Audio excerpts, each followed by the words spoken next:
Hello, everyone watching, and hello to everybody taking part in this meeting today. Welcome to my public accountability meeting for North Yorkshire Police. I'm Commissioner Zoe, and I will be chairing this meeting today. So turning to the agenda, just have one apology, and that's from Rob Bowles. Agenda item 2, minutes of the previous meeting and actions. Well, to note that the minutes from the previous meeting are recorded and published onto my OPFC website and can be accessed anytime. And we'll go to agenda item 3, which are questions from the public. Now, there's quite a few today, so we'll get through them. So, Simon, can I come to you, please? And can you put them up on the screen?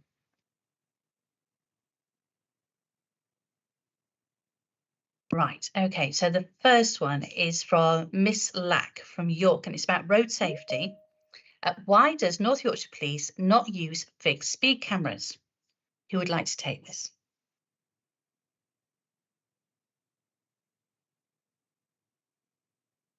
Is any from, oh, Lisa?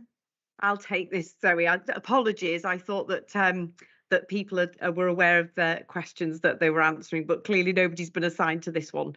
So there is an opportunity for us to use fixed speed cameras. So we have a road safety partnership, as hopefully most people are aware. So decisions would be made about road safety that is linked to not just enforcement of speed. So it's really important that when we look at reducing speed, which reduces harm to road users, that we look at educating people, and then we engage with lots of other agencies in partnership to design out speeding issues, so the engineering of our roads and villages and the way things are shaped.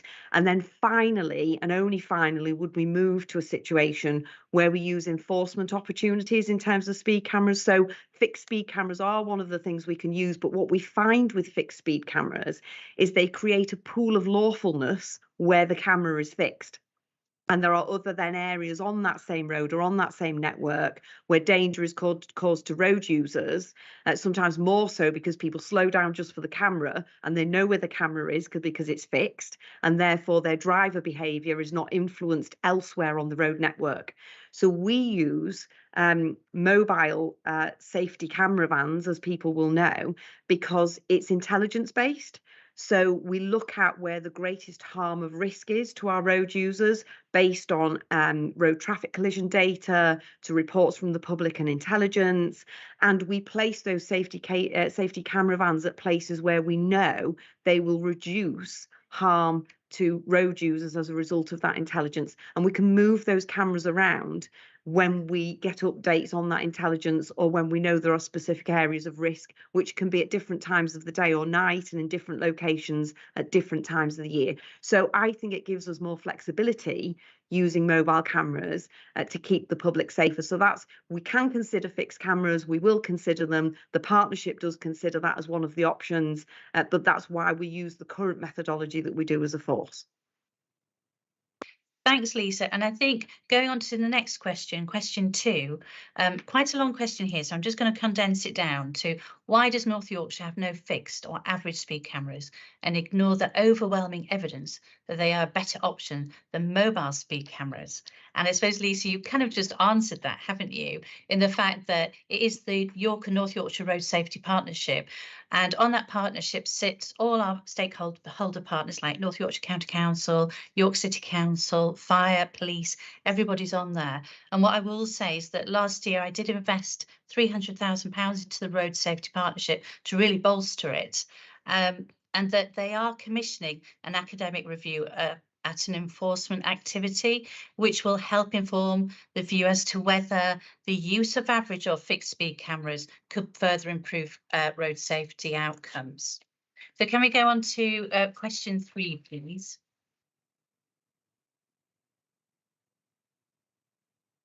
Yeah, Commissioner, can I pick that up? It's Scott Bissett, if that's okay. Yes, of course, Scott. Thank you. Yeah, so I'm aware that the roads speeding issue in Cowling is very emotive, particularly for the local community. Obviously, it's received a lot of coverage. What we are aware of and what's been achieved so far is the speed limit has been changed from 60 to 40 miles an hour recently. There's been road markings been reinforced and repainted recently, and there's been an additional central island introduced. And since that's been assessed through the logger, that's kind of the assessment of speeding vehicles, has seen a reduction in speed more generally. There was a recent collision review also conducted by the road safety analyst for North Yorkshire Police over the last 3 years, with no fatal collisions and 3 serious injury collisions, but none related to speed when those were assessed. And this doesn't tend to feature as a ward that's on the hotspot of trend deployments in the road safety perspective. But obviously that's not to say that the local community aren't concerned about it, but I think there has been some intervention over recent years in terms of addressing the issues there. And I think just linking back to the Chief Constable's update previously, a lot of forces nationally are moving away from the fixed and average cameras more to a mobile fleet. And that's obviously what North Yorkshire tend to prioritise in terms of being effective, because it's less predictable. And certainly our neighbouring forces would talk about the unpredictability of where speed cameras are being more effective than fixed points. Thanks very much, Scott. And I suppose that feeds into really question 3 from Councillor Bob Packham. And Councillor Packham, I've just condensed it down, your question. Please would you let me know what the present review involves and when outcomes will be published? And is there any public consultation strategy, and are town and parish councils being consulted? So I can say that academic review, which I've just talked about, will also be used to help inform a view of other types of fixed installations as well.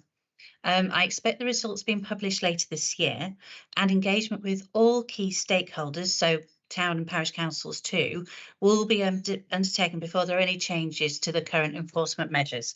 And also we talked to our City of York and North Yorkshire County Council partners as well about this, and that's all on that road safety partnership. Thank you. So can we go now to question, Scott, unless you want to add any more to that? No, Commissioner, I just think to make the point that in January earlier this year, the road safety tactical meeting picked up a spike of serious injuries in Sherburn, and that's been adopted as a trend hotspot. So roads policing resources do focus on that, and that since has seen a drop off of the spike of injuries. But what we would encourage the public to do is to keep reporting any issues, because then we can understand that in a better way and deploy to them appropriately. So we just, people, particularly in the run up to summer, with motorcyclists being some of our most vulnerable road users as well, is keep reporting that to us. Okay, that's great, thank you. So let's go on to question 4 from Mr. Hinchcliffe.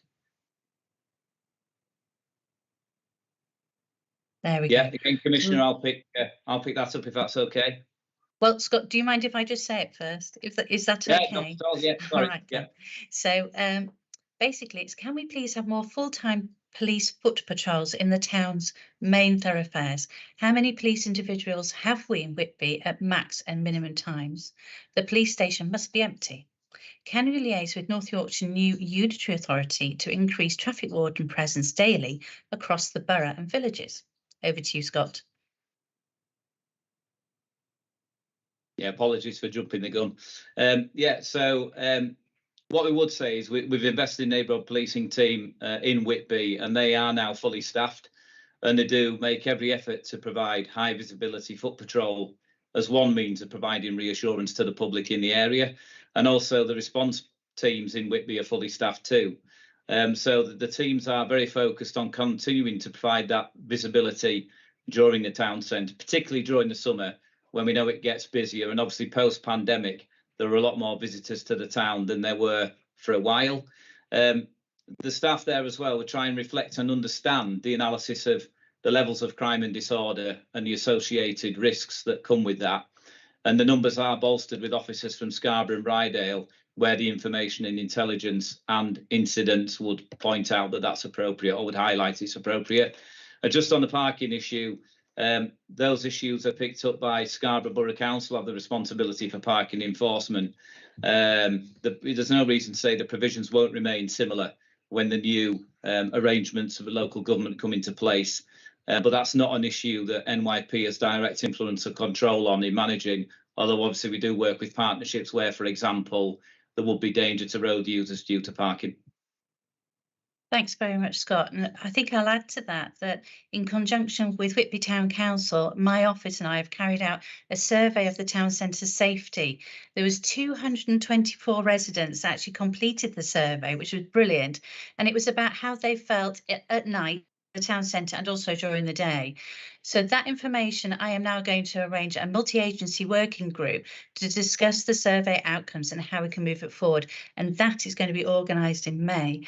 And I've also said that I would love to come with North Yorkshire Police on a Saturday night into Whitby for the evening to see what it actually feels like in the town centre. And we're going to be doing that with North Yorkshire Police and Whitby councillors also too. So can we go on to question 5, please?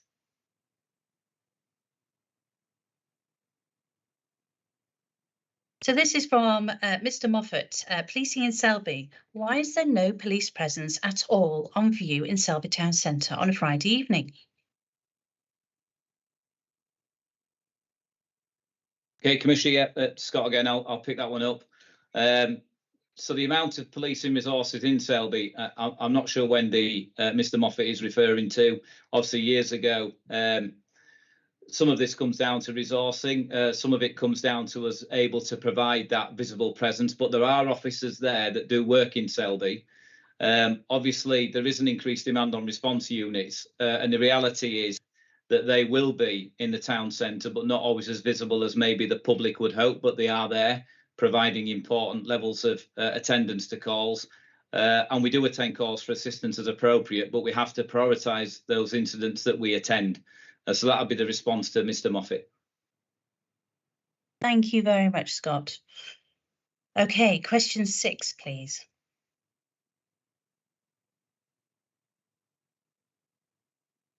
Right, so this is from Councillor George Norman, who is a York City councillor, and it's in response to HMICFRS inspection. And I'm going to read this out in full, because I think it's a good challenge, and it'll be really interesting, the answer I give to you, Councillor Norman.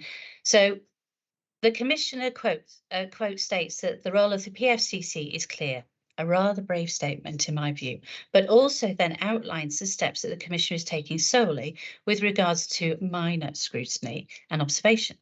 It strikes me that the 3 areas that the Commissioner has the most responsibility towards and the most direct control over herself, rather than simple scrutiny of, are strategic planning, organisational management and value for money. These appear to be the areas you are failing in the most. The fact that the Commissioner wants to take no action other than to blame others, take no responsibility and scrutinise more seems to be potentially to be rather pertinent to the root of the issue. So other than scrutiny, what steps within her powers over organisational management and budget setting will the Commissioner herself take to address her own failings? So this is a good challenge. But Councillor Norman, having been a councillor for York for some time now, I'm rather disappointed that you don't have a really good understanding of a close key stakeholder's role in your area, such as mine. So my role as PFCC is very clear, and there is a full description on my website of my role and what I do and how I carry out my role. And I'm more than happy to send you a link to that so you get a better understanding. So HMIC inspection team looked at the data from 2018 to early summer 22, and then they came back in October 22. Can I be really clear? HMIC do not inspect myself or my office. This inspection was for North Yorkshire Police only. HMI are a really good independent look at how the force is functioning, and the inspection gives me a really good tool in my toolkit in how to scrutinise Chief Constable for delivery of service in our area. And I've been very supportive of the Chief and her senior leadership team, and I will carry on doing so. I've been very clear with the Chief that I expect to see the force being good in all areas as much as can be in the next inspection in October. When I came into the role at the end of 2021, the force were very self-aware of where they needed to be, what needed to be done to improve, and nothing the HMIC told us about, I did not know. Okay. Unfortunately, Councillor Norman, you are totally incorrect about my role having direct control over strategic planning, organisational management and value for money. This is the Chief Constable's role. I scrutinise to ensure that Chief Constable delivers a good service for the public, but I cannot tell the Chief Constable how to run their service. So my role is not just about deep scrutiny, it's about making sure that the Chief Constable has the tools to support her and for the HMIC transformational change. And for example, I've invested 1.8 million in the force control room, which is already seeing the benefits of that investment with called answer times reducing, which I think is really important to note, and that's really fantastic. There's been an awful lot of work being carried out there. So I just want to put, thank you very much, Simon, for putting up that PowerPoint, and just to talk through with you about how I scrutinise and what we do as an office and what my role is and how we go about scrutinising the force and how we've deepened it on. So can we just go on to the next page, please? Thank you. So I have a new delivery plan and assurance framework, and the delivery plan will set out the work that the Commissioner officers will do. The assurance framework sets out how we will hold North Yorkshire Police and North Yorkshire Fire and Rescue Service to account for the delivery of outcomes in my plans. I will launch it in April 23 and publish it on my website. That's just a couple of weeks away. The new terms of reference for the public accountability meetings, and scrutiny does not stop at these meetings. There are many ways in which I monitor the services. Can we go to the next page, please? So we have the public accountability meetings, which are here. So at this meeting, I hold the Chief Constable to account and also the Chief Fire Officer too, about delivery of my fire and rescue plan and my police and crime plan. And that is a really good, actually, opportunity for the public to be able to write in an email or tweet in questions they want to directly ask the chiefs as well. And it's really good opportunity to see me scrutinise both chiefs for delivery of service. That's important. I also have the executive board, which are monthly formal governance meetings between myself, the Chief Constable and Chief Fire Officer to ensure proper governance of the services and the OPFCC. We also have weekly catch-ups, the chiefs and I, which are private, informal briefings, so we can have those conversations on a weekly basis. Can you go to the next page, please?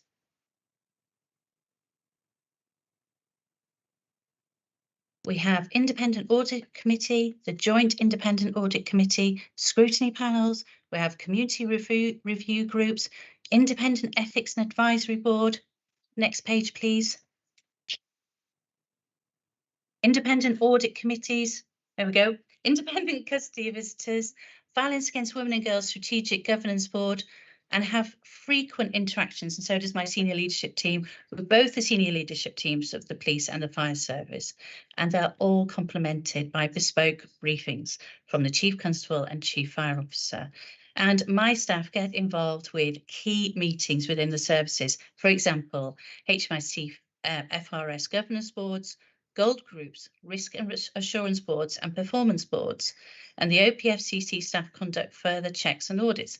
So as you can see, since I've come into role, we've really deepened and strengthened our scrutiny to give myself assurance going forward. Thank you very much. Right, can we go back to the questions, please? So I think we're on question 7 now. And that is from Mr. Murdoch at York, and it's about HMIC inspection. Right. The HMIC report is a failure of leadership by the Chief Constable, who has been responsible for the force for nearly 5 years. Prior to that, she was Deputy Chief. What will she do to take personal responsibility for her poor leadership of the force during the 4-year period of this inspection? Lisa. Thank you, Commissioner, and thank you for your question, Mr. MacDonald. So I take my responsibilities and my accountability for the force very seriously, and I swore an oath to keep the public safe and to protect them from harm and to save life. And our organisation, our people, keep people safe and prevent people coming to harm and save people's lives every single day. And we are one of the safest places in the country. So when you look at the statistics, the crime rate per 1,000 head of population is around 58 crimes per head of population per 1,000 population in North Yorkshire, against a national average of 96 crimes per 1,000 head of population, so nearly half the rate of the national average. And we have been so and have been the safest place in the country for the last 5 years. However, the independent inspection work of HMIC is very welcomed, because they provide a team of subject matter experts that will come in and inspect the force and provide us opportunities to improve that service to the public, to reduce crime even further, even though we are one of the safest places in the country. And I'm very pleased that the inspectorate found that on the front line, our officers and staff deliver a good service to the public. They care about the organisation, they care about the public they serve, they're proud to work for North Yorkshire Police, and they work very hard to keep the communities of North Yorkshire and the City of York safe every single day. However, they did find significant areas to improve, and as you say, there is a leadership responsibility in improving those areas of business. And I believe, and you'll see in my presentation that's to follow, that in order for the organisation to function at its highest standards, every part of the organisation needs to function at the highest standards possible. And without a solid corporate service, we can't deliver the very best operational business. And for the past 4 years, the organisation has been through a significant period of change, with transformation programmes to its enabling services, collaboration changes to its enabling services to collaborate with Fire and Rescue Service, in a period during COVID, and then a significant turnover of senior leadership across the organisation, which all causes instability. So there is a detailed improvement plan in place now that you will hear about during my presentation, that grasps all of those aspects that need to be improved. And I would like to reassure you, Mr. MacDonald, that during those 5 months since the hot debrief was received in October last year, there have been significant improvements already under the leadership of the organisation to deliver improvements in those areas of business that HMIC have identified. So I will pause at that point, because a lot of the content of some of the good innovation that they identified and some of those areas that need to improve are included in the presentation that's to follow. So I don't want to duplicate that information at this point, but hopefully that provides at least some aspect of answer to your question. Thanks very much, Lisa. I'd just like to echo that in the last 5 months there has been considerable improvement, and the improvements happening at pace here in North Yorkshire Police. That's brilliant, thank you. So question 8 comes from Mr. Chapman from Harrogate, and it's about the inspection again. And he's there with regards to the Harrogate bid, and his question is about the rising challenges about antisocial behaviour and crime on Harrogate businesses that are facing on a daily basis. Scott, are you going to answer this one? Yeah, I will. I'll do that, Commissioner. So we're really focused on obviously neighbourhood policing, understanding what the issues are in their area. And just for those that don't know, there's a community safety hub that also focuses and tries to understand the data and the crime patterns, including street beggars and homeless, which I understand is a key concern in Harrogate. So there have been sustained problem-solving activity for Bower Street, where railings have been put into place, CCTV. There's also been some focus on McDonald's and the issues of antisocial behaviour around there, with some of the ownership of that problem being shared with McDonald's and passed to them to manage, as obviously that's having an impact on the town centre. And we've also worked with the bid and the Street Aid project around terminals and online donations around the homeless and street people who are obviously in the street and begging. So that's also been promoted through the funding of a dedicated bespoke video. So I think there's an awful lot of work going into problem solving within Harrogate town centre itself to improve the environment for the businesses and for the public more widely. Thanks very much, Scott. Thank you. And welcome to Scott too, who's his first PAM meeting. So you're very welcome, Scott. Thank you. Okay, let's go on to the next agenda item, which is agenda item 4, and that's the thematic presentation all about HMICFRS. So I'm going to hand over to Lisa. Thank you very much, Lisa. Thank you, Commissioner. And as usual, I'm going to ask somebody to drive the slides for me so that I'm not just looking at a whole screen of slides and I can actually see people's hands go up if there's any questions that people would like to ask. So thank you very much, Elaine, for putting the slides up. And if you could just put them on the viewing slide as opposed to the ones down so you could put, perfect. That's excellent. Thank you. And move on to the next slide, please. Okay, so the contents of the presentation today, and then obviously happy to take questions during the presentation or at the end. I just think it would be a good opportunity to explain to the members of the public and our audience watching in our communities the vision and direction of the force, because it sets the context around which HMIC come in and conduct their inspection. What is a peel inspection? Because you hear people talk about the peel inspection. What does that actually mean? What does the grading structure mean? Our improvement plan, which I touched on briefly there in answer to Mr. MacDonald's question, the findings of HMIC, so that will go into each of the specific category areas or grading areas that HMICFRS have assessed us against, and what they found and the improvements that we're making, and then the timeline of what happens next really in that respect. So next slide, please, Elaine. So I thought it was important to set the context in which the inspection takes place. So we obviously don't operate in a vacuum as a policing service. We are a force that's surrounded by 7 other forces. We inherit a lot of cross-border criminality, and we also are impacted by regional and national crime trends. So I think it's important to set the context of delivering a policing service in North Yorkshire and the City of York comes within that regional and national environment of policing more broadly. So the national direction of future vision for policing, I won't read these out. You can see what they are. They're fairly obvious, the things you would expect Policing UK to deliver in terms of their prevention of crime and criminality, to respond effectively to the public. We want to have a culture of continuous improvement, innovative practice, so that we can prevent harm to our communities. So not just react to it in a responsive way, but how we keep you safe and feeling safe, and we prevent that harm in the first place. And of course, that's complemented by the strategic policing requirement. So that's the national policing requirement that was set out by the Home Secretary in February, that includes things like violence against women and girls, which some really important subjects to do with preventing terrorism and preventing some of those more national based harm aspects that we too locally have a responsibility to protect the public in those aspects as well. So moving on to the next slide, please, Elaine.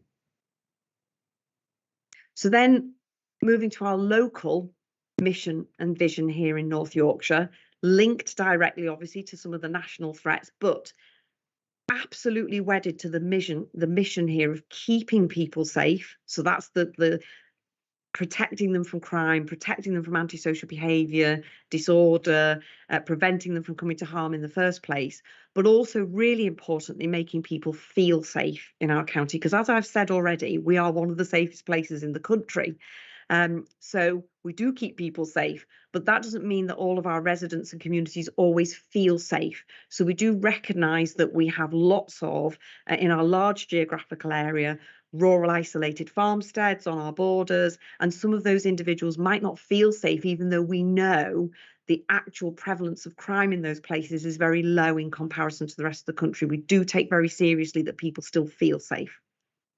So how do we keep people safe and feeling safe? Well, our vision is to deliver an exemplary police service, but I want to explain what that actually means.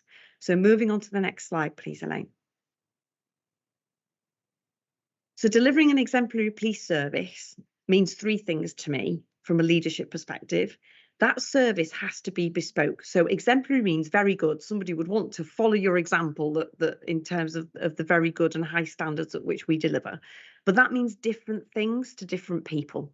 So I might need a different policing service if I become a victim of crime in comparison to a member of the community that might have vulnerability, might have different needs. Their circumstances are such that what I might think is a good service to me from North Yorkshire Police might not be what they deem to be a good service. So it has to be bespoke to the communities we serve, either as a community in terms of problem solving a hotspot area, or to the individual who calls for service. And again, very much a prevention focus of that service preventing harm to that particular individual in their individual circumstances. As I've already mentioned in the answer to one of the questions earlier, it has to be every part of the organisation. So we are a system. Criminal justice is a system way beyond policing that sits right from the prevention work that goes on in communities through health, education, parenting, through to our criminal justice processes, through to other partner agencies that engage with our communities. The police is just one part of that system. But within policing, the whole system within policing has to work, has to be delivered to a very high standard in order for us to keep the public safe and feeling safe. So that means not only those visible physical resources that you see on the front line. So we've talked a little bit in some of the questions from the public there about visible policing in Selby outside the Abbey. We've talked about speed cameras. We've talked about those visible things people associate with policing, the yellow jacket on the street corner. It can't only be that. In order for that yellow jacket to be on the street corner, we have to have very highly skilled individuals who work in HR and recruitment, who give the people the right kit and equipment that they need in terms of IT, that procure their uniforms and the vehicles that they use, that teach them how to investigate crime properly, to teach them how to arrest somebody. So training departments. So we have a multitude of corporate services that underpin and are the foundation of the delivery of operational policing. You can't always touch and feel it, you can't see it as a member of the public, but those things also have to be exemplary for us to deliver that exemplary operational business. I would also say there, every part of the organisation includes the bit of operational policing you can't see. So much of our crime and concern now, our growing area of concern is cybercrime, cyber-enabled crime, online offences, child abuse online, those physical resources that are skilled people that might be detectives, they might be police officers, are not wearing a yellow jacket on a street corner. They're actually protecting your children from harm online, but you won't be able to see them in a yellow jacket on a street corner. And they are equally as important in terms of the high threat, high risk harm that can be caused if we don't prevent and tackle some of those aspects that are not as physically visible to the public. And thirdly, I think exemplary requires us to be a partnership. So we talked about prevention and early intervention earlier. That has to be in partnership. So people come to us with needs where we might be the initial crisis service that needs to respond. But for example, mental health needs can only be served by our health partners in that longer term support to our members of the community, so that we deliver an exemplary service in partnership with others who have the services and skills to provide that full service to that person, where the police might not be the right agency to deliver that longer term problem solving and service. So moving on, please. So I'm now going to come on to, having set the context, the actual His Majesty's Inspectorate of Constabulary Fire and Rescue Service inspection and findings. Next slide, please. So I'm going to talk a little bit about police efficiency, effectiveness, legitimacy. So that's what PEEL actually stands for. And it says what it says on the description, really. It tests, but in very specific areas, and we'll come on to that, how efficient the force is, how effective it is, and how legitimate it is at delivering a policing service. So I would relate that to the exemplary delivery of policing services that we've just talked about, that it needs to be all of those things to be exemplary. But the inspectorate used to come in once after a period of years and do a spot inspection over a series of weeks, but it was a specific period of time. So they would come in and do a deep dive into the whole force over a very small period of time, and then report on those findings, and then go away for a couple of years, inspect other forces, and then come back several years later and do another detailed inspection during a specific period of time. But of course, we deliver a service 24/7, 7 days a week, and it's a continuous desire to improve and embed and deliver a better service to keep people safe, reduce crime, reduce harm on a continuous basis. And therefore, developments happen every single week, every single day, in terms of improving the service that we deliver. So HMICFRS now do continuous assessment. So we have a local liaison officer that is in the force regularly. So it isn't just a spot check at a period of time. There is a continuous desire to improve policing, and we receive correspondence from HMIC on a regular basis of best practice they've found in other forces that we can implement now rather than waiting for the inspection window. So it is just this constant journey of trying to improve policing and the delivery of policing across the year rather than just a one-off inspection of what the force looks like at a moment or a snapshot in time. And the gradings have changed. So I will move on to the grading shortly on the next slide. But basically, they constantly come in and review our areas for improvement. So when it's continual, they continue to measure us against our areas for improvement. So they don't wait till the next inspection to sign off areas for improvement or find other things that they think we should improve in. That is taking place on a continual basis with our local liaison officer, and where we're picking up best practice rather than just waiting for a fixed period of time to then assess what the force looks like. So the gradings are continuously looked at, and we look at improvements on a continual basis. The inspection period that we've inspected on here, obviously we had that spot inspection in 2018, as I described, which just measured efficiency, effectiveness, legitimacy. And then the inspectorate have been in with us throughout 21-22. They did come in for a fixed period of time to do the detailed work in September, October last year, but that was on the back of visiting the force and signing off areas for improvement and looking for improvements on a continual basis throughout the year. So that work continues now beyond 2022, and we are still working with the inspectorate now as we speak. So moving Lisa, on to the, yeah. Sorry, Lisa, can I ask a question here? Yeah. So obviously we've talked about that. I do expect North Yorkshire Police to become an exemplary force going forward. And it's great to hear the clear vision for the force, which I'm sure all residents watching be interested to hear. But I know when they come back in September, October, HMICFRS, are they changing how they grade and assess again? Or is this is everything embedded now? So thank you for that question, Commissioner. And the inspectorate want to continually improve the way that they inspect forces to deliver the best possible service for the public. So this is real public focus, real public centred inspection.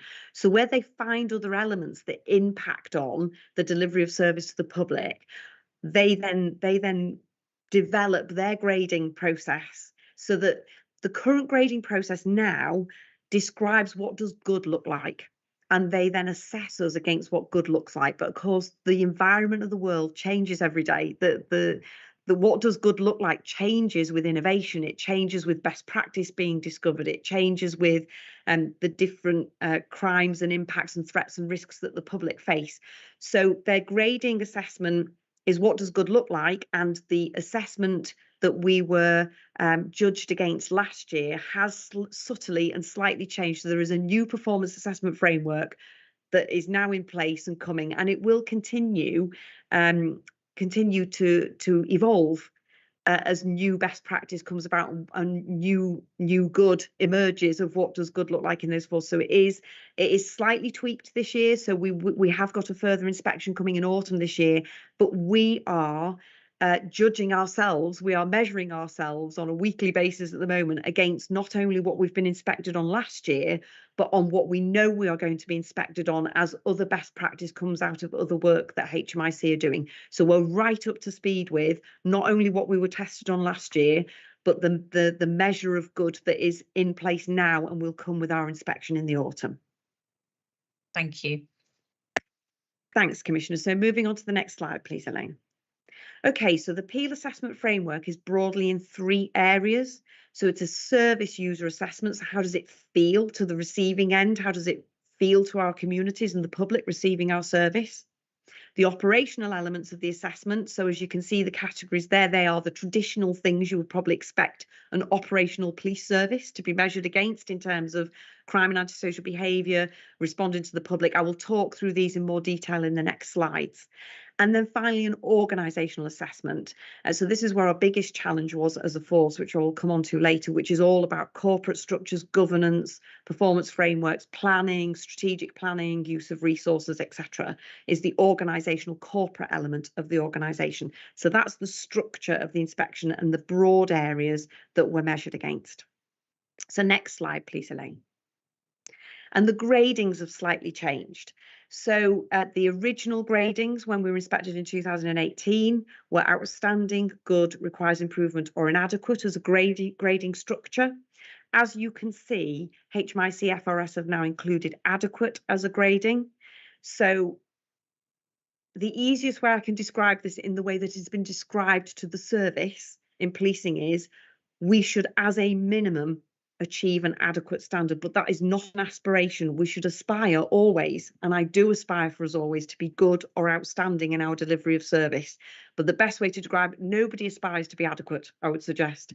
Adequate is the minimum standard expected of the service, but we aspire to good and outstanding in all of the areas that we're going to talk about today. Next slide, please, Elaine. And in aspiring to that good or outstanding, here are our current gradings, and then I'll move on to the improvement plan that underpins the work that's being done on each of these gradings. I won't go through them individually because we're going to move on to detailed slides about each of them and each of the gradings, so I won't dwell on this now, but that gives you the overarching picture. So as you can see, the top grading there about engaging with and treating the public with fairness and respect, that's the public facing one that I talked about. The next 5 areas, which is preventing crime and antisocial behaviour through to the managing offenders and suspects, that is the operational bit of the business that I talked about. And then the final 2 in terms of the building, supporting, protecting workforce and the strategic planning is the organisational element, the corporate element that I've just talked about. So on to the next slide, please, Elaine. Lisa, can I just ask a question here? So obviously, I was deeply disappointed at the outcome of the report, just like yourself.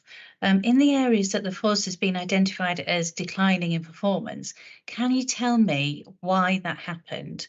And just to note to everybody listening in that in my PAM meetings going forward, I will be expecting the force's HMICFRS improvement plan to be presented, discussed, and the direction of travel highlighted going forward as well, so we can be really open and transparent about where the force is and what the improvements are they're making. So sorry, Lisa, back to you about that question.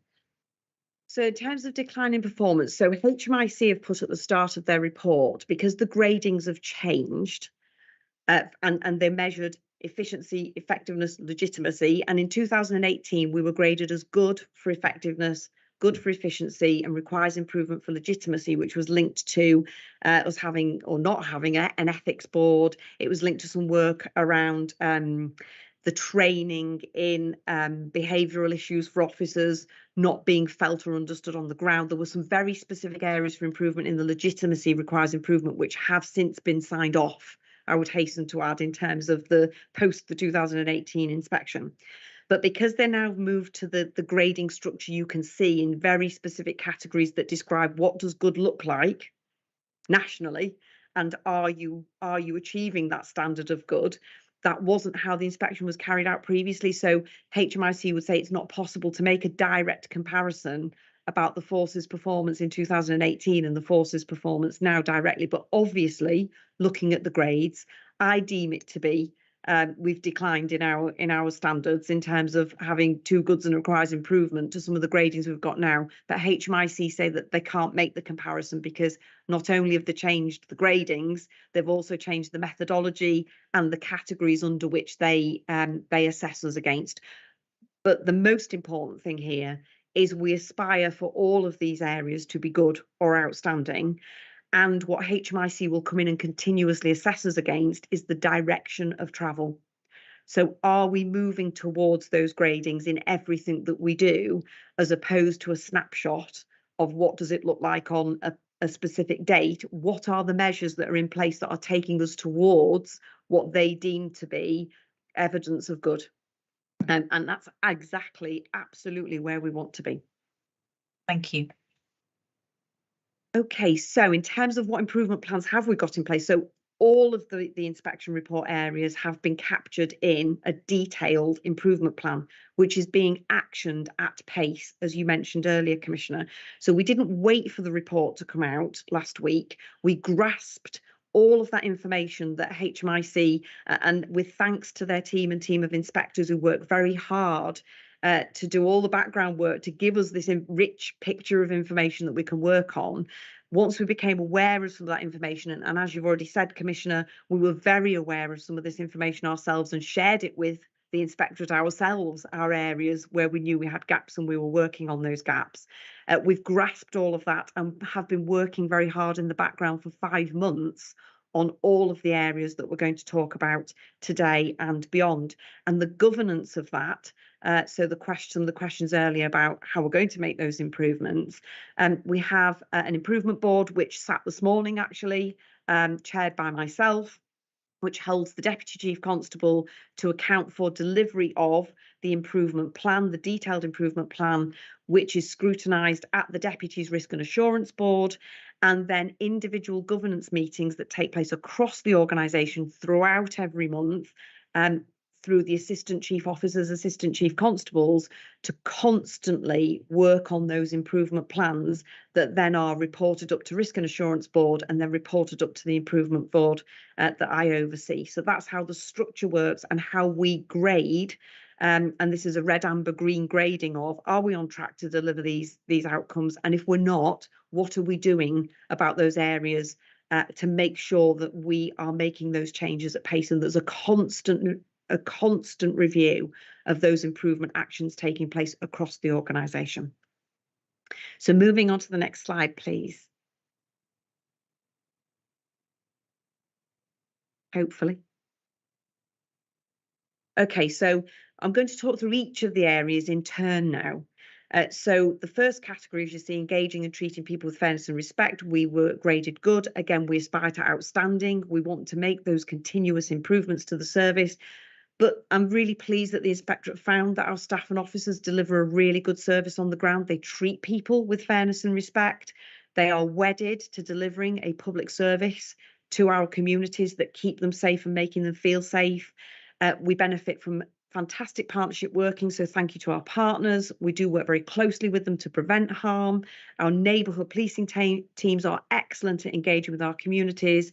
So the inspectorate found some real innovative practice here of us working in partnership to reduce the harm caused to young people through knife crime, through drug and alcohol abuse. Operation Ambience is running, which identifies vulnerability early and prevents harm in the first place. And that real focus on early intervention and prevention work that stops the harm happening to our communities through that partnership working and tackling longer term problem solving in the communities. They found all of those things were well embedded, were good, and praised our staff for the work that they do out in the community safety hubs. There's clearly more we can do. Some of this is linked to how representative of our communities we are in terms of how engaged the community feel with us. So we are above the national average in terms of female representation in the organisation. So around 37.5% of our workforce are female in comparison with 35% nationally. And we continue to undertake positive action out in our communities with bespoke campaigns to try and encourage diversity into the organisation, which of course, diversity is not just about being representative of the communities we serve. That's really important. But we know from research that diverse workforces, diverse organisations deliver a better service to the community. And that's really important to us, that we want to deliver that best possible service to our communities. So we're pleased with the results here, but again, not complacent. We want to continue to make those improvements in our representation, because that's not where it should be against the census information, and also to continue to work in partnership and continue to prevent that harm to our communities. Next slide, please.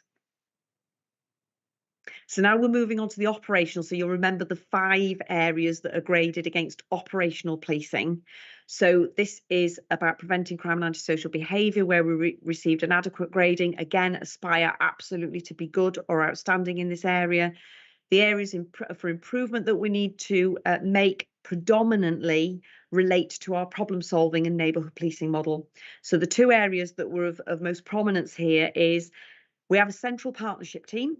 That central partnership team try to provide consistency in problem solving plans that are delivered out on our areas by our neighbourhood policing teams in our communities as a consistent standard. But because those problem solving plans take time to put together and then a consistent approach to put them on the system, quite rightly, our neighbourhood policing teams don't want to wait for that to happen. They're keen to get on and keep our public safe as quickly as possible. And we have a system called Orkuma that is a partnership system that identifies local problems at local neighbourhood policing level. So our neighbourhood policing teams don't wait for the centralised problem solving plan. They go and problem solve quickly with partnerships in their hubs, in our communities, using this more local system. And HMIC found that that wasn't consistent because people are doing it on area, and there's also a central hub for problem solving plans. And quite rightly, we need to join those two things up and make sure there's a single point of truth of a way of capturing and delivering problem solving that is consistent across the force, because each geographical command, and we have 3 geographical commands, are doing it slightly differently. And actually there isn't that consistency and a neighbourhood strategy that's giving us that consistency. So we're now on with and have developed that consistency across our problem solving plans since the inspection. We have a neighbourhood strategy. It's scrutinised at a neighbourhood strategic level meeting, so that we do have that oversight and consistency now in relation to that area for improvement that was found by the inspectorate. But as you can see, they also found some great innovative practice that I've already mentioned. Op Divan, Op Choice, Op Ambience, all about removing children from harm in terms of drug and alcohol and knife crime and vulnerability identification.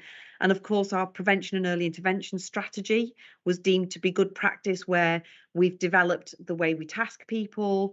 We've developed how we deal with first calls at first point of contact with an early inquiry, an early intervention sort of inquiry team in the control room.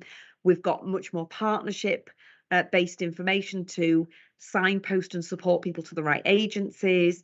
And we've also taken steps to make sure that our problem solving plans and our place-based working is bespoke to the problems in those communities, and we work together with partners on a place-based approach to problems. So as you'll see, the problem solving systems are being improved as identified by the inspectorate. We've now got a neighbourhood strategy that is a more consistent approach to neighbourhood policing, and we've got an operational review ongoing to make sure the shape of our neighbourhood teams and the size of our neighbourhood teams best meet the demands of our communities. So all of those aspects found by the inspectorate are well on their way towards a good and outstanding grading now in terms of the work that's being done in the background.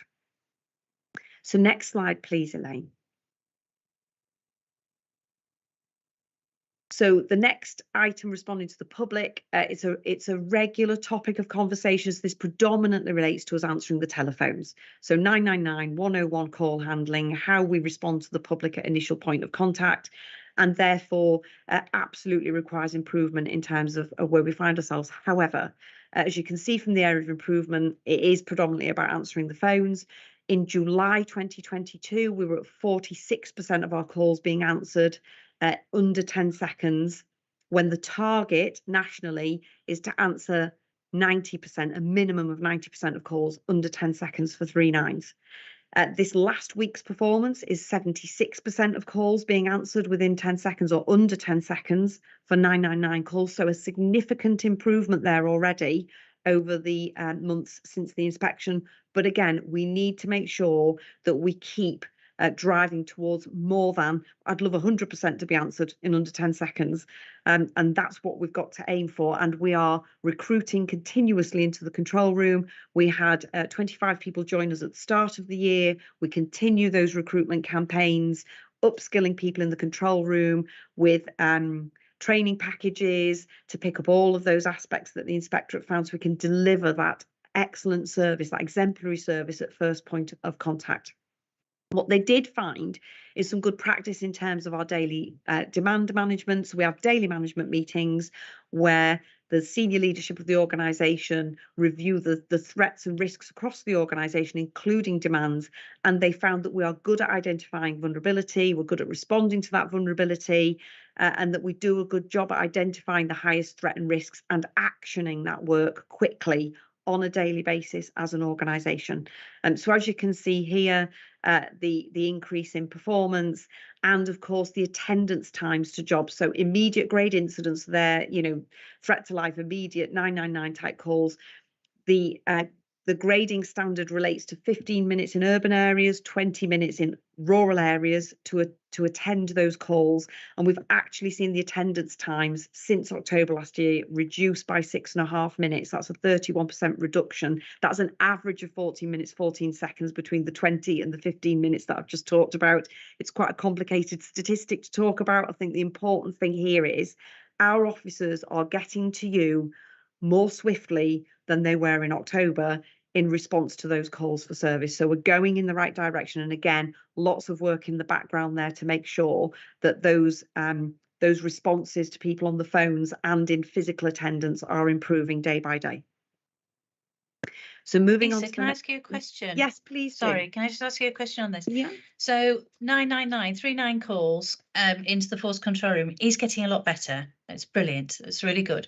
But when do you expect that, you know, those 999 calls will be answered much more timely fashion? Are we looking towards the end of the year? And what is the percentage you're expecting to be answered for, you know, in a much more timely fashion? And the other thing is about the reduction in attendance times, which again is very good. But actually, when do you expect to see that to come down further? And what have you done to improve that? And what is being done going forward? So we have to aspire to get above the 90% of calls answered in 10 seconds. And this is an average. On individual days, there are some days when the average speed of answer is as low as 3 seconds on occasions. You know, it is, and when you look at the percentage of calls being answered under 10 seconds, it is an average, and therefore some of those calls are answered consistently in under 10 seconds. But because sometimes they're not, the average taken across the average, we absolutely aspire to by the end of the year to be within that. And I know the deputy wants to come in on this. We have to aspire to that. And as more people come into the control room and they're trained, and of course it takes about 6 months to physically onboard somebody into the control room, into a seat.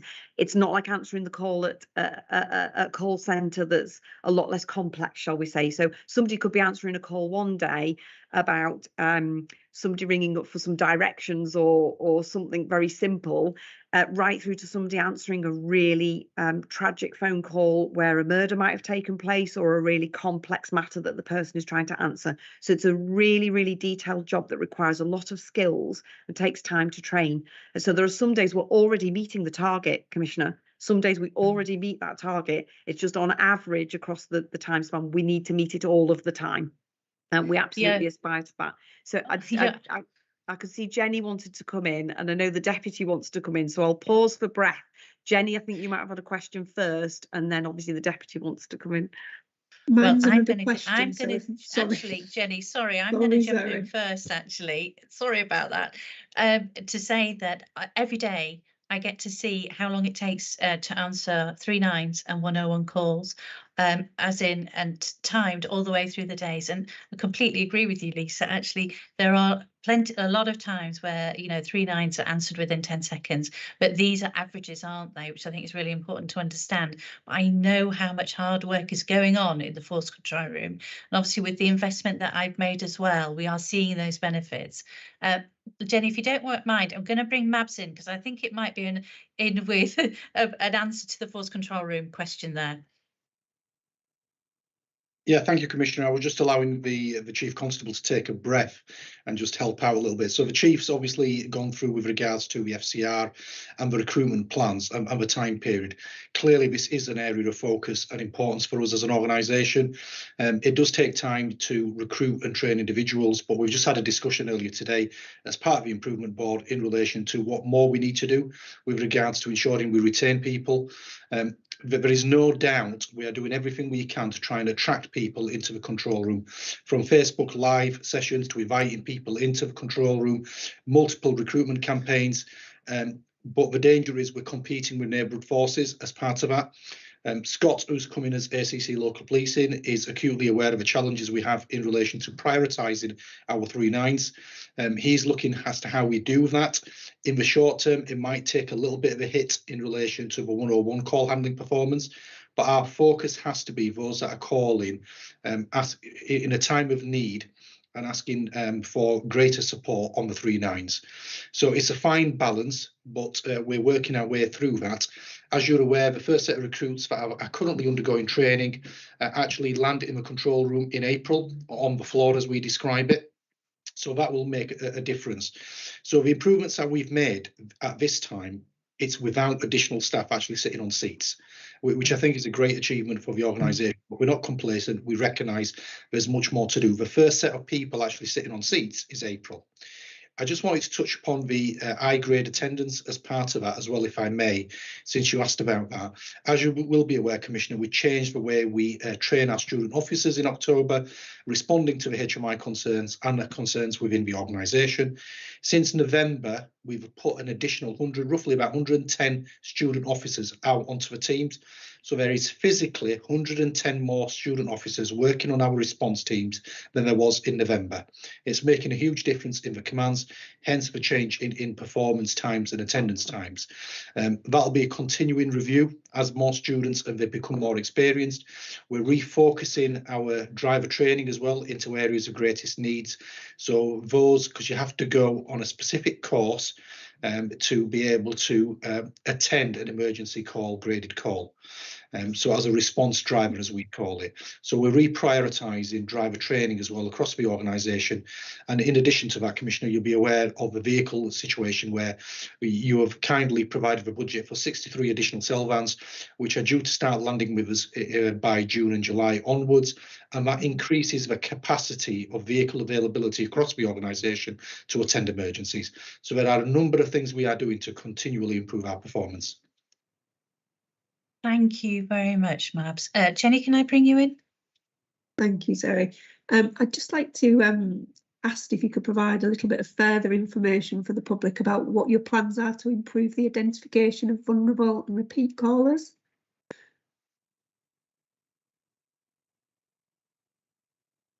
Yeah, I don't know if Mabs wants to carry on. I'm happy to answer this, and then Mabs, if you want to come in afterwards. Sorry, Chief. No, go on, Chief. I'll leave it to you. Do you want to come in, Scott? Yeah, I can come in. Yeah, we had, as you know, through the improvement work that we picked up last week, there's a significant focus through the National Child Protection Inspection about how we identify vulnerability at the front end. So I think the force has got an awful lot of really deep understanding about what needs to be done. And that really starts at the front end with the call takers able to ask the right questions. We have a model called Thrive within policing that's applied nationally, actually. And it's about reinforcing what Thrive means to them, what it means to the victim. It's about asking the right questions, but it's also about recording the right information at that point of contact to be able to make those decisions. So we have been running some intensive, what we call power hours with staff in the force control room that's gone into some detail about what the meaning of vulnerability is for them. That there is a national definition that talks about individual vulnerability and situational vulnerability, and it's about giving the staff a really good understanding of what vulnerability is so we can prioritise accordingly. But that'll be an ongoing programme because, as you know, and it's no different to other forces, the staffing profile in force control rooms is normally subject to some turnover. It tends to be the stepping in point for the organisation and then stepping on. So you can't ever take it for granted. You've got to keep reinforcing and refreshing that training. But what we've also got is some really robust assurance about whether that's being done. It's being done to the right standard and it's being done regularly. And that then feeds through to performance reviews with those teams and leadership within the force control room to make sure it's being picked up. Thanks, Scott.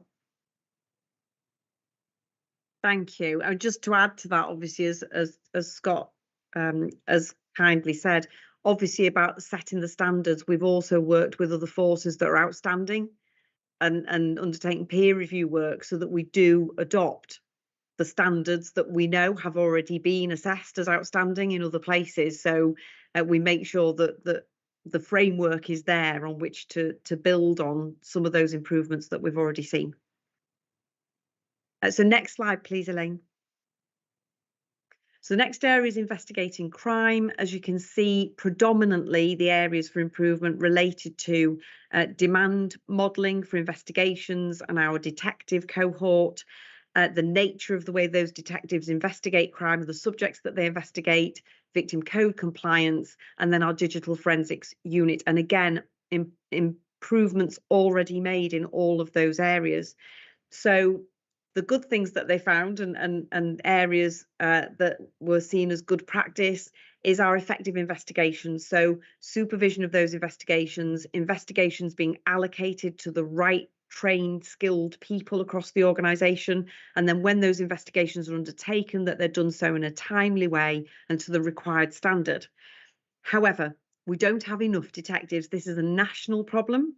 Not just locally, and there is a plan in place to ensure that we reduce the gap in terms of the number of skilled detectives in the organisation.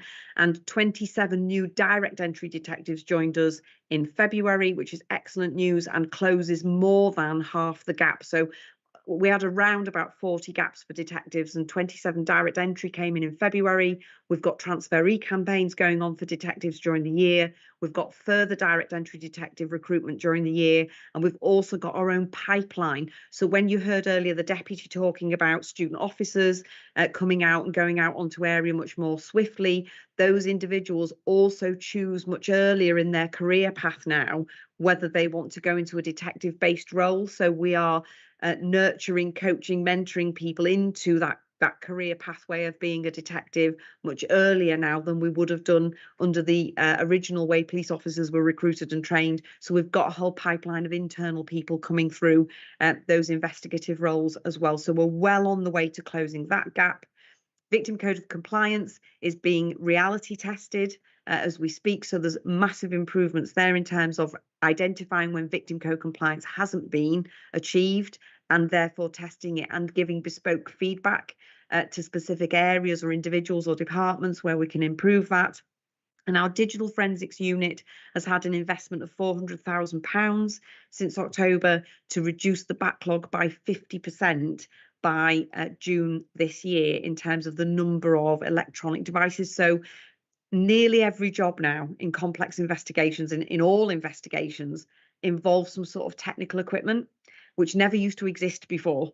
Obviously, there's a change in the environment, and therefore we need to have the resources and capacity to examine that equipment. And that if we don't, it delays investigations. It means that victims are not serviced swiftly in terms of that investigation taking place. So we have provided funding to reduce that backlog so that we can improve that service that's provided to victims. And that backlog will come down and enable us to deliver a much better service to victims of crime. Demand modelling is underway in terms of criminal investigation so that we can invest the right number of detectives in the right departments at the right times to deliver the service that HMIC would deem to be good or outstanding in that area of business. The other element here before I move on is in respect of the nature of crimes that detectives investigate. So one of the areas for improvement was we have, because of our geography and low volume, you heard me talk earlier about the low crime rate that we have squads of detectives that investigate everything. The inspection has revealed to us best practice around the country is that they don't. That you have specialist detectives that investigate different types of crime. So, for example, you would have specialist detectives for safeguarding, vulnerability, child protection, rather than a generalist detective. So we're now moving towards that specialist detective structure through our operational review. So again, another piece of work that's already underway to move us towards good and outstanding in the grading structure. So next slide, please. Oh, Jenny, did you have a question? Thanks. It was just to comment. I'm really kind of pleased to hear what you've said around the code of practice for victims of crime. But I'd really welcome us putting the code of practice compliance back onto the performance pack on a monthly basis. I think it'd be a really welcome addition. I know we've done it previously, but if we could look to go back to that and work together on that, I'd really appreciate that. Absolutely. Thank you. Thanks, Jenny. So the next area, again, we're still in the operational policing area of business here in the grading structure. So protecting vulnerable people. You'll have seen from our National Child Protection Inspection last year at some of the inspection findings and then some of the work that's been undertaken to improve that, and we have been re-inspected, and that inspection report will be out in due course. But again, it's just some of the issues that I've already mentioned about the operating model for protecting vulnerable people, so specialist detectives, and also beyond that, the actual safeguarding structure of the organisation. So that's not just detectives that investigate child protection and vulnerability in specialist areas of safeguarding. This is the more holistic partnership approach to safeguarding more broadly. Again, it's about demand management. It's about understanding that the demands in that area of business have massively increased. So exponentially, the investigations that take place now on child abuse and child protection related work has increased, and we need to increase the numbers of resources that are working within that environment to keep children safe. So we've invested 21 additional posts into safeguarding just in the first phase of these improvements since October, and our operational review that I've talked about will continue to look at the demand within the service and make sure that we have the right people and the right numbers of people in those really important areas of policing to keep the most vulnerable in society safe. But the inspector also found some good practice here in terms of we had a good understanding of the nature and scale of vulnerability. We provide good ongoing safeguarding support to victims, and we have excellent partnership working in terms of some of those hubs that we work within that holistically protect and safeguard. No Wrong Door is a great example of any contact at all into the system anywhere then picks up the holistic approach to the protection and safeguarding of that person, which is really, really good. And we, as I've said, have looked at adding posts to those specific safeguarding departments. Vulnerability Board strategically oversees the delivery of those services and make sure that we allocate the resources to meet demand in those areas. And again, a comment of HMIC about our Vulnerability Board having not met and not being properly delivered has now been put in place. So again, those improvements have already been made since the inspection in October. So on to the next slide, please. So managing offenders and suspects, again, aspiring to be good or outstanding in this. There was some good practice found by the inspectorate in this in terms of close working with the probation service and how we manage offenders effectively and on a daily basis. Some of those high risk, high harm, most wanted offenders are targeted on a daily basis. So our job is to target criminality to protect our communities, and we do that effectively through good practice at our daily management meetings, and people are properly tasked out, and we go and search out those individuals that can cause the most harm. However, in some of our practices in terms of record keeping and the methodology we use to manage registered sex offenders needs to improve. And again, we've already put in place the methods of improving those records, that record keeping, and we are due to have a peer review to test the things that we've put in place. So it's not just we've put them in place, how do we know they're working? We're going to peer review that those things are in place and that they are solid and embedded. And also our visits. So this predominantly is around the geography of the force, where authorised professional practice, best practice at visiting sex offenders should be an unannounced visit. And we are undertaking some announced visits, and we need to follow the best practice of the unannounced visits. And that again has already been reviewed and is being put in place in those units with new leadership in those teams to make sure that we do meet the standards required in terms of the management and the recording of the visits of registered sex offenders.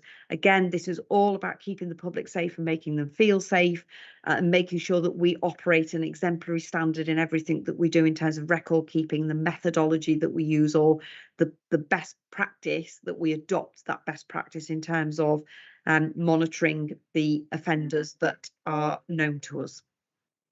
Lisa, can I just come in there? Please Can do. you just explain a little bit more? Because I know that you were supposed to be doing unannounced visits, but you were I think that NYP have been going quite often to do that and then missing that person. And that was one of the reasons why it was picked up. And I wonder if you could just explain a bit about what you were doing and what you're having to do now, because best practice is different, isn't it? But you were trying to get, we were trying to have a conversation with those offenders. No, thank you, Commissioner. I'm really mindful of not revealing operational tactics that might be that obviously I wouldn't want to disclose to the public in terms of the management of some high risk areas of policing, but I'll do so carefully. That best practice is we obviously visit people in an unannounced way, so that we can check that person is abiding by their the order that they are under in terms of the things they are restricted from doing whilst they're on the sex offenders register.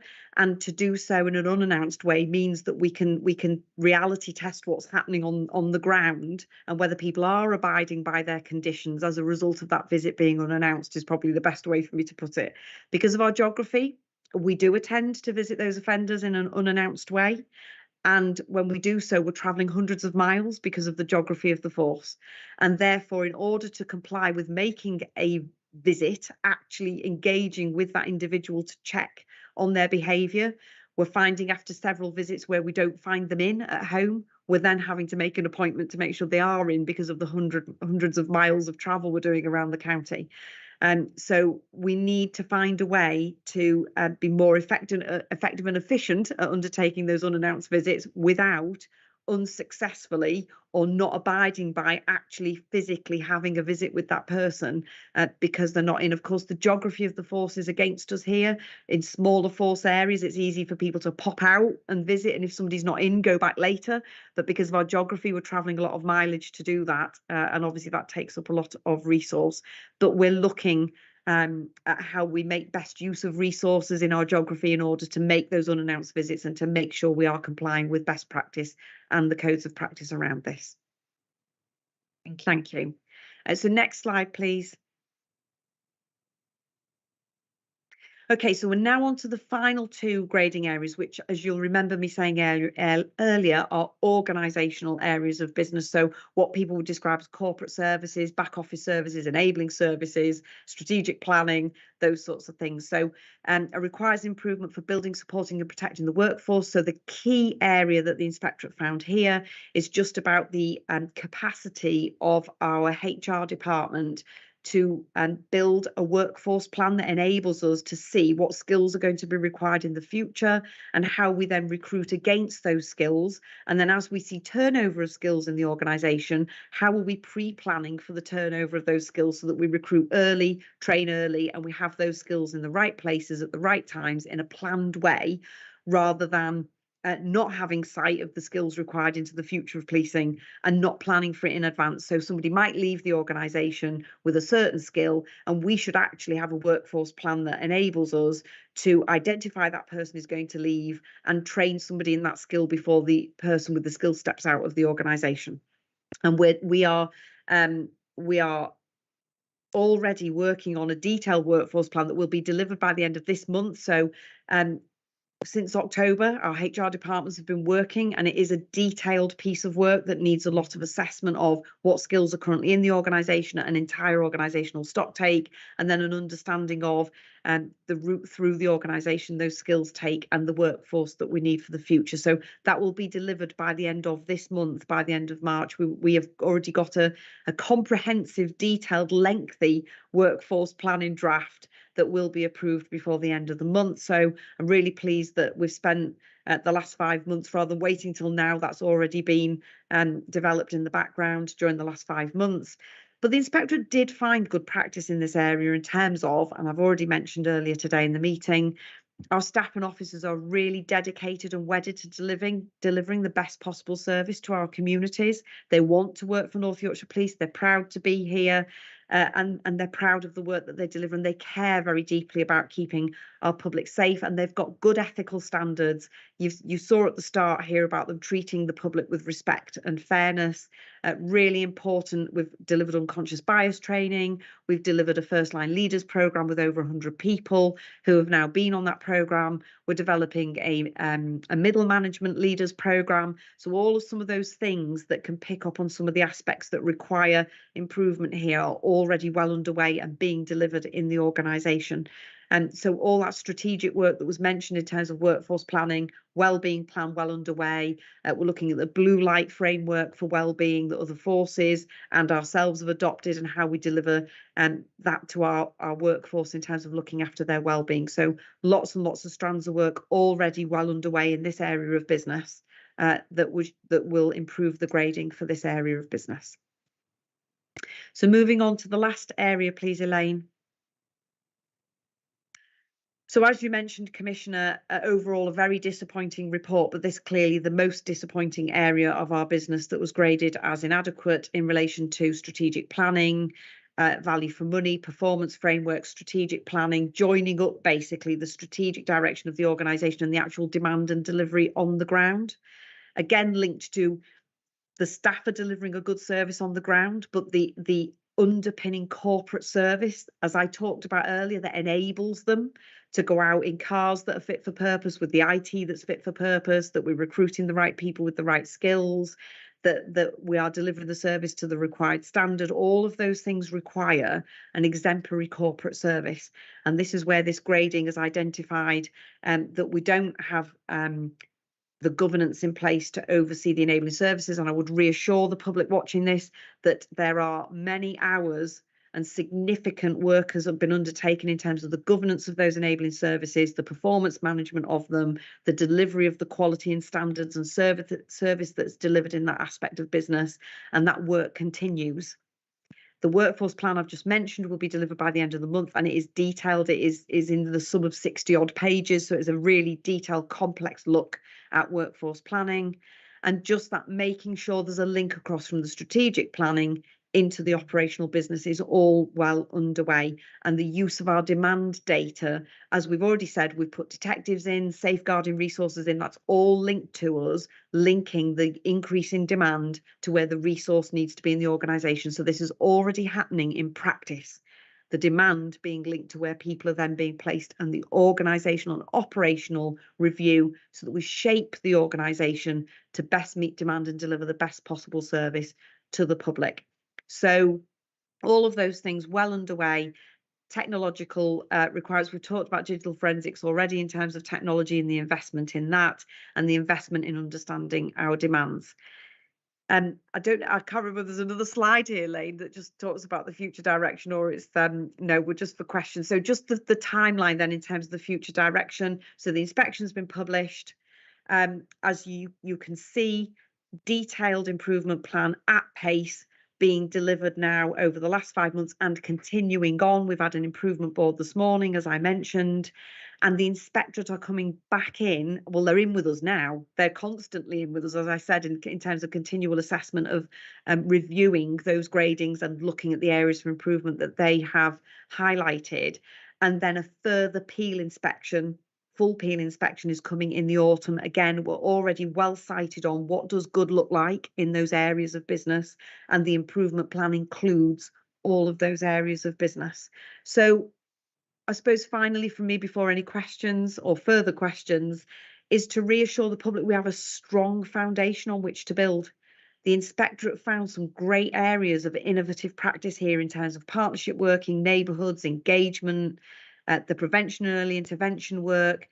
I've already described today some of those significant improvements that have already been made over those 5 months.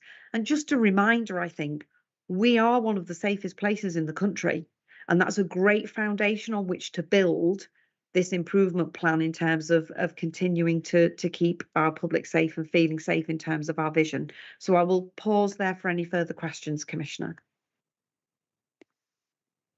Thank you very much, Lisa. And that was a very open and honest account and very transparent of where we're at and why the HMICFRS said those things, and what, most crucially, are you doing about it? It's really important.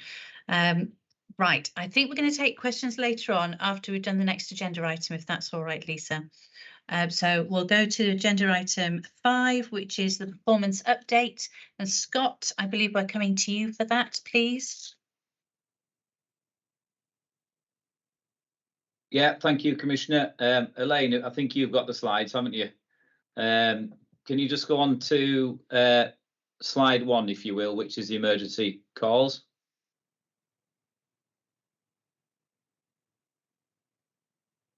Yep, so. Yeah, so we've got the emergency call slide up there. So the Chief has already spoken about the focus through the improvement plan on emergency calls. What you will see here is essentially a graph that demonstrates that improvement. So the Chief spoke about a 45% answer rate within 10 seconds. So this slide, because I know we're going to move through the pack, it really demonstrates the performance from when we, North Yorkshire Police, receive the call from BT, because the public know you're ringing the last fire, police or ambulance. So the call is taken by BT and then passed to us. We need to answer that call within 10 seconds in 90% of the times to hit a national target. So what you can already see, without repeating what's already been said, is 75% of those calls currently are answered within 10 seconds, and we need to be at 90%. This is a really critical element of what North Yorkshire Police deliver for the public, and this will retain the focus it's had since the last year. And we've spoken all about the improvement focus that's gone in there. If you want me to speak about it in any further detail, I can, but I think in reality, the Chief's covered that quite heavily within her update. If we move on to the next slide, please, Elaine. So what you should now see is the non-emergency calls. So this tends to be the 101 call system. This isn't a national service level agreement. So this is set locally, where the 90% within 10 seconds is a national one for emergencies. This is one that's set locally. And what you will see here is there has been improvement, although nowhere near to the level of what's expected. So you'll see that our SLA locally is 90% of calls should be answered within 2 minutes. And currently we're answering around 55% of those within that time. But again, you'll see the improvement line there. I know the Deputy mentioned earlier the focus on emergencies, and I think that's entirely right. The people who are in most need will require the service quicker. So I do think there are opportunities within the control room to make sure we're answering 999 calls to a good standard, and we can do that fairly quickly. Scott, can I ask a question there? Because yes, I completely agree with that. However, you know, what are we doing to improve the performance here on 101? Because, you know, it's not where we want to be at, is it? Yeah, no, it's not. So I think we've already spoken about the recruitment into the FCR, and that's been, the uplift's been funded, which is great. We're on our first intake now. We're just about to bring another one in June, and then another one further on in the year. So we will see an uplift of staff going into there. But I also think it's about that intelligent understanding of what people are ringing us about. So other forces, we've had a peer review recently by another force locally who's demonstrated exceptional call management at the front end. And what they would say is we're starting to look at the model of how we manage 101 calls in a better way. I think it's also worth remembering there's a lot of calls come into 101 that aren't necessarily for the police, and they're better dealt with by other partners. So looking for those more effective referral pathways and information to the public is really important, because obviously that capacity although enables us to answer 999s more quickly as well. So there's the resourcing picture and the uplifting resources that we've spoken about. There's understanding exactly what's coming in through the 101 system, but there's also the reconfiguration of how we manage that call management once we've got those additional resources into the room, which, as I said, will happen during the summer. There's also, though, an important public information campaign, I think, about what the police should rightly be dealing with and what we don't deal with. And we've all seen examples of some of the examples that come into force control rooms. So we'll continue that education piece of work to make sure we're focusing on the calls that matter most to the public. But you're right, if you look at the abandonment rate there, that's in the majority because people are waiting too long and they don't want to wait. What you will, however, see is that a lot of people abandon quite early in the call.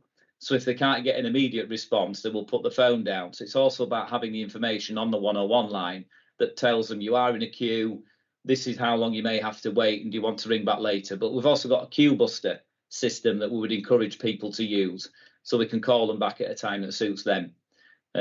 So there's an awful lot, as we've already explained, in the improvement plan focused on improving 999 and 101 performance.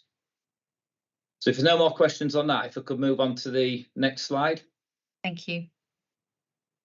So the first slide around 999 performance demonstrated how quickly we pick up the phone when we get the call passed to us from BT.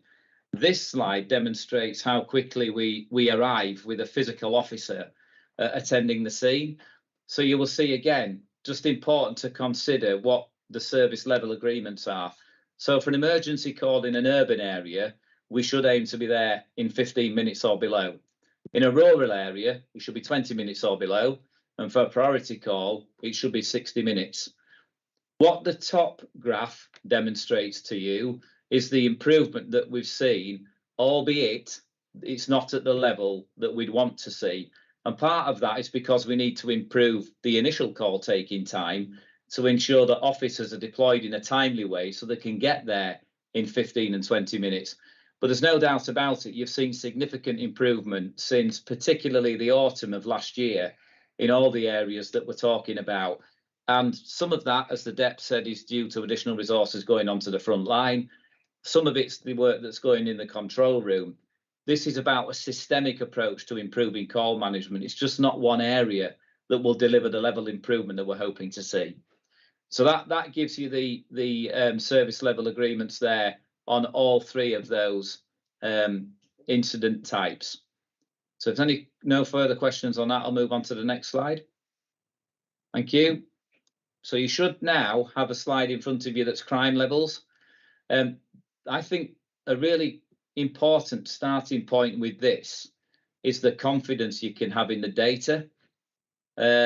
So you will be aware that crime data integrity is a key focus of HMIC, and it's certainly been a key focus internally with internal audit to make sure that when a member of the public rings up and reports something, we're reporting the accurate crime, but we're also recording the right number of crimes from that initial report. And what you will see there is that the last test, if you like, or inspection that we had, we rated good in terms of crime data integrity. So that's a good sign that the data is assured. So what you will see in the second table is the 3-year crime trend, which, as you can see, is a positive picture. And that's against the backdrop of North Yorkshire being a safe place, as the Chief have outlined. And underneath, you will see a table that demonstrates a comparison in each of the crime elements against North Yorkshire's rate per 1,000 population, which is the way that policing judges itself against each other, against the national rate in England and Wales per 1,000. And I've obviously just gone down that, and you can see in every category, North Yorkshire is below the national average. That isn't to say we shouldn't be strongly focused on an ambition to be as safe as we possibly can be. So there's no complacency there. This is about judging North Yorkshire Police against its ability to prevent the crimes it can prevent and to detect the crimes that it needs to detect. But it does put into context what our crime rate is more locally. And obviously the confidence around CDI, the crime data integrity side. So are there any questions on that slide? There is actually, Scott, and I have to say it's really reassuring to see that a 3-year crime trend going down, which is good. But when we look over the past 3 years, we notice that spring, summer, it goes up again, doesn't it? So I just wondered what proactive measures North Yorkshire Police are putting in place to combat that. Yeah, OK, Commissioner. So just like, I mean, I've recently come from West Yorkshire and exactly the same crime trends you will see over there. So you tend to see burglaries and robberies increase at certainly dark nights and times of the year. That's an example. You will see nighttime economy related crime increase as you go through the summer because people are out and enjoying themselves and having a drink and enjoying the cities and the towns that we've got. So what we do is we're able to understand what those trends might look like at certain points of the year. Importantly, not just you've got an increase, but where's it likely to happen and why? And that then allows you to put in specific operations to be able to combat that. So particularly in the summer, where we'll see our coastal towns get much busier, there are dedicated operations within there to look at alcohol-related nighttime economy type crime, but also in our more rural areas where we're picking up, for example, there was a pattern of rural premises being targeted up at Pickering in Yegnham. We noticed that was a weekday and overnight pattern, so that's responded with a dedicated patrol plan, dedicated resources and robust investigation of those offences. And 3 arrests have been made at that as an example, and that remains under investigation. So it is about having a seasonal understanding of what those crime pattern and trends might look like, and then putting the appropriate resources in place to combat it. Thank you. So you'll see on that slide burglary and robbery, and you'll also see on the following slide, Elaine, if you can move on to the violent crime and vehicle crime, the 2 slides there that outline the violent and vehicle crime. What I should point out is if you look carefully on those slides, you'll see the force's outcome rate. What that means in plain speaking is the amount of crimes that we get a positive outcome on.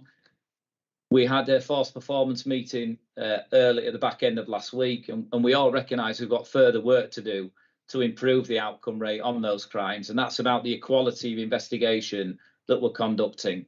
So I didn't want the public or yourself to think that that wasn't being addressed. It is. I'm responsible for local policing across all the geographic span of North Yorkshire, and certainly through those uniformed and neighbourhood teams, there's a real focus on improving the quality of investigation. So that's what you'd expect to see. Scott, can I ask a question, please, on the burglary, residential, and also robbery, personal? So obviously, it's really good to see that burglary has gone down. And why is that? What accounts for it? And then conversely, with robbery, personal, it's gone up. And why is that? Do we know? Yeah, so burglary reduction, that they were there was a spike during January, which is typical in that way because of the nature of the weather, the dark nights. There were dedicated operations in at the back end of last year, but all the commands refocused on those spikes. So in county, for example, they had a significant spike in Craven where quads were being targeted. A number of arrests have been made in both those series, which appears to have a disruptive effect. And there's problem-solving plans also been put in place. And you will be aware of the really excellent initiative in those villages that border West Yorkshire and North Yorkshire in terms of crime prevention and the effect that's had in those communities on actually making people feel safer. And we intend to continue with that work. Scarborough and Rydale, there was a series of rural premises being targeted in the west and north of Whitby, and there was a dedicated operation carried out there. Again, it was tools and quad bikes being stolen from isolated premises. And again, the targeting of houses in the north side of Scarborough, there's been a dedicated operation in there, directed patrols, roads policing, and our dedicated crime assets have really looked to target the operation. Hence why the burglary residential has come down. When we moved on to robbery, all I'd ask is we look at the left-hand axis on the graph and the actual numbers. So although we don't want to see an increase and one victim is too many, they are, although you see an uptick in the number of offences recorded, they're not in their hundreds. So it's important to look at that and the scale of the problem. But where we have had problems with robbery, there was a dedicated operation at the back end of last year where dedicated patrols are put into areas. Obviously, where we get those offences targeted against shops, we look at target hardening through CCTV and look at the offenders, particularly coming out of prison, or those who might be at liberty already. So there are dedicated operations, and that's overseen by one of our DCIs in the force who really tracks those trends and ensures that we're on top of them in terms of understanding. Thank you. Okay. So, Elaine, if we could move on to the crime investigative outcomes, which is a very busy slide, which I'm sure you will have seen before with all the different colours on it. And this, you will be more than familiar with this, Commissioner. The striking thing, I think, on those slides, as you move towards the right of the graph, is the increased number or the increased size of the blue bars. And you will notice from that states awaiting outcome. We have a unit, a crime management unit for the force, that's very focused on reducing the amount of outstanding crimes. So these aren't crimes under investigation. These are outstanding crimes awaiting a final outcome. That's quite an administrative process because we have to comply with Home Office counting rules and lots of technical policy around how the force finalises crimes, and it absolutely needs to be done correctly so the public and yourself can have confidence in the outcome rates that the force are purporting to have. I think it's really important. You will see the blue increasing as we go through since the end of last year. But around November last year, you might recall there were over 17,000 crimes that were requiring an outcome. As we currently sit today, that's just over 9,000.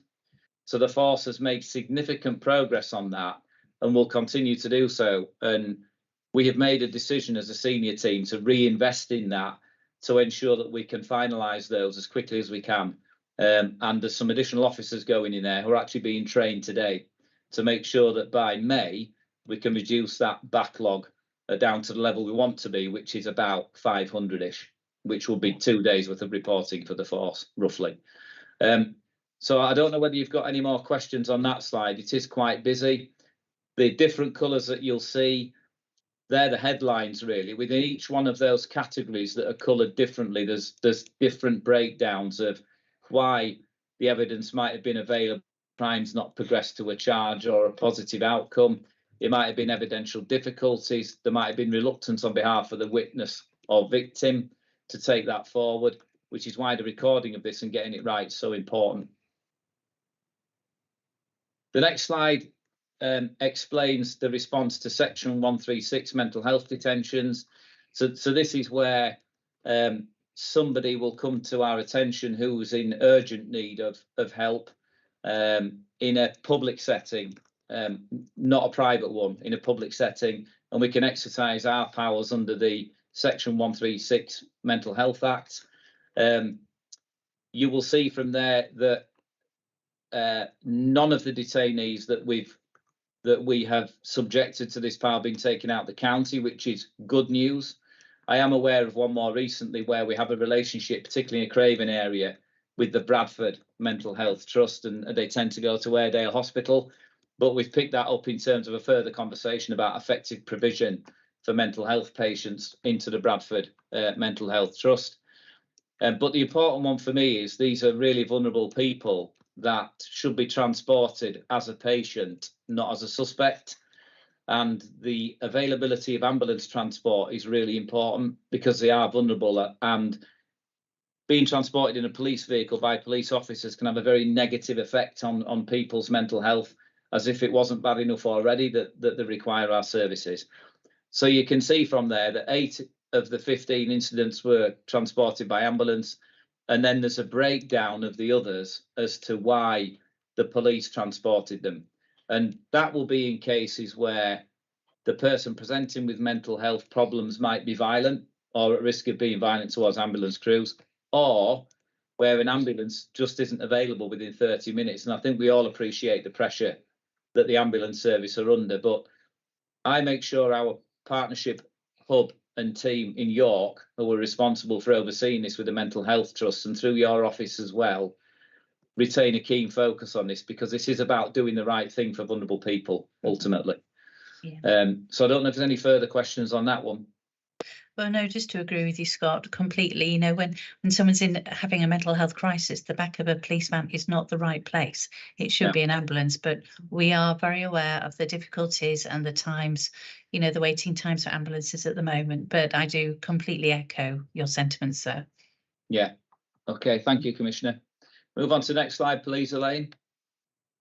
So this slide starts outlining our approach to stop and search and legitimacy. So this is a key theme through legitimacy, particularly around the ethnicity of people that we're searching. There's been an awful lot of research done on this nationally to try and determine how we test ourselves and hold ourselves to account to ensure we're using powers fairly, that are justified, proportionate, and that we're not unconsciously biased and we're not targeting certain groups over others as a result. So what we use is an intelligence-based approach to our stop and search. So we've already spoken about burglary and robbery. Where we've got those type of offences happening in localities, we would use our information as keenly as we could to be able to explain to officers who are deployed on those type of operations the nature of the suspects that they're looking for. Obviously, that relates to people's clothing, appearance, that witnesses and victims may well have seen previously. And we also use intelligence tools like automatic number plate recognition systems to identify travelling criminals. And where we have got information about travelling criminals, absolutely we should be using this power to intervene and to disrupt their activities within North Yorkshire. But it has to be intelligence-led. But I know there's really robust governance around this in force through different boards. The DEP has oversight of the performance and legitimacy of stop search, as your office does too. But I think it's, particularly in the current climate, about policing demonstrating their fair use of powers. That scrutiny will remain, as you would expect. So that's the data on there. We then move on to Elaine, could you move on to data? You should have a slide in front of you that demonstrates PCSO numbers, I'm hoping. Yes, we have.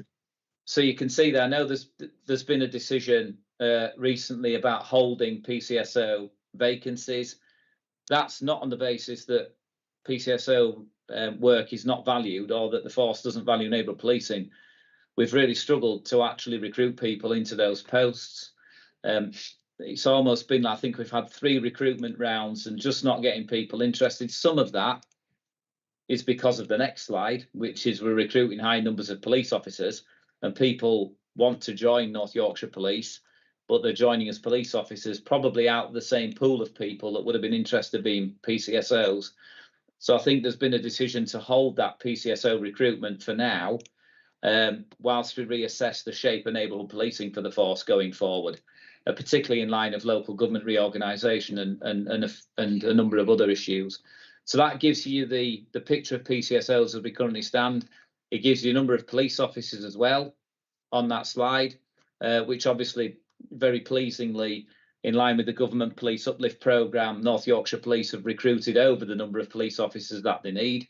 That's what a number of other forces have done, because that attracted additional funding if we did it. So that was a really smart move on behalf of the force, way before I got here, to recruit those numbers of people.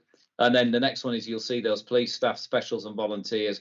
I've met some really great, obviously quite new to the force, but fantastically committed police staff, specials and volunteers, and remain a really important part of how we do our business in North Yorkshire because they're so closely connected to communities. So I don't know if there's any questions on that, on the workforce slide. No, just I'm delighted that we're hitting our uplift targets. I'm really pleased about that. Yeah, okay, that's great. You should then have if I'm reading this properly, you've had the workforce diversity slide, so you should have a police officer slide now, hopefully. We do. Absence. Yeah, we've gone through police officers, sorry, so PCSOs. Are we on sickness and absence now, I take it? We are. Yes, yeah, we are. Great. So you'll see there a description of the sickness and absence that North Yorkshire Police are recording. I think it's really important to note the psychological one on the top left. If we think about the roles that our officers and staff are undertaking, particularly around safeguarding abusive images, child protection, adult protection, and roads policing, what you're starting to see in other forces is a really good understanding of the psychological effects, particularly repeated exposure to that type of work can bring. I don't think that should be lost on us all. So the psychological one, that stays under careful monitoring, and obviously the support services that then the staff are offered is really important.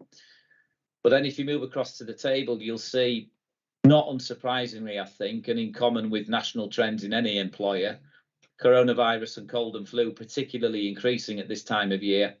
And that would be the same for every winter period, really. And what we would expect is to then see that starting to reduce.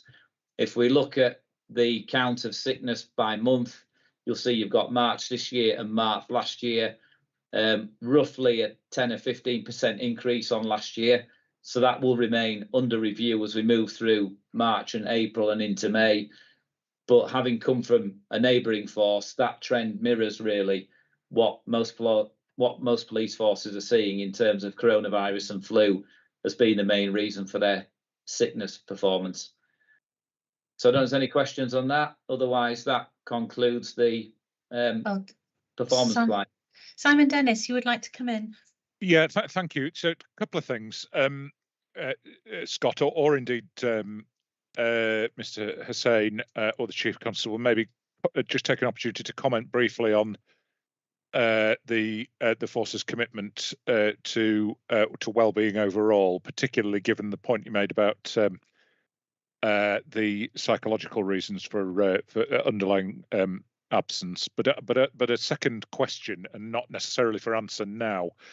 I just wondered if those statistics could be revisited. I'm sure that a meeting or two ago, we were told that coronavirus had significantly receded as a cause of absence, and that the predominant cause of absence was gastrointestinal. Now, that may be too much detail to explore just now, but if I could just ask for that to be double checked, unless somebody's got the answer at their fingertips. Simon, thank you. If I may just come in. Yes, it's something that we monitor closely. We have had a small spike, in particular in places like our control room and other close counter areas where people don't have the option of spacing. So we have had small spikes in relation to coronavirus, and it's something that we've been monitoring closely. In fact, it was flagged to chief officers only last week in relation to that, and it's obviously started to come down again. So it is one that we continuously monitor. We do have little spikes now and again, depending on the areas of infection as such. And indeed, as you will be aware, sometimes we do have what's classed as flu-like symptoms, but because there's no requirement to test anymore, as such, you don't necessarily pick up the coronavirus absences as we used to do.